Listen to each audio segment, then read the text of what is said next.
దోసకాయ పప్పు ఈజీగా చేయాలంటే పప్పు ముందు కడిగేసుకొని తర్వాత టమాటాలు, దోసకాయ, ఉల్లిపాయ, ఎక్కువ పచ్చిమిరపకాయ, ఉప్పు, పసుపు ఇందరితో వేసేసి కొంత మరిగించేలోపు దీనికి తిరుగుమూత గింజలు, కొద్దిగా సోంపు, వెల్లుల్లిపాయలు, ఎండుమిర్చి, కరివేపాకు, కొంత ఇంగువ వేసేసి దీన్ని వేసేసి లిడ్ వేసి క్లోజ్ చేసేసి ఒక 3 to 4 విజిల్ వేసేస్తే దీనిలో కారపొడి అస్సలు అవసరం లేదండి.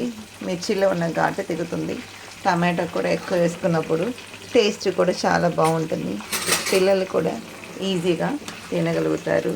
ఇలా టమాటా ముక్కలు, దోసకాయ ముక్కలు, పచ్చిమిరపకాయలు, ఉల్లిపాయలు, పసుపు, పప్పు వేసేసుకొని మిక్సీ లిడ్ వేసేసుకుంటే చాలా సింపుల్గా వితిన్ 10 minutesలో మీ పని అయిపోతుంది. అలా చేసి ట్రై చేసి చూడండి.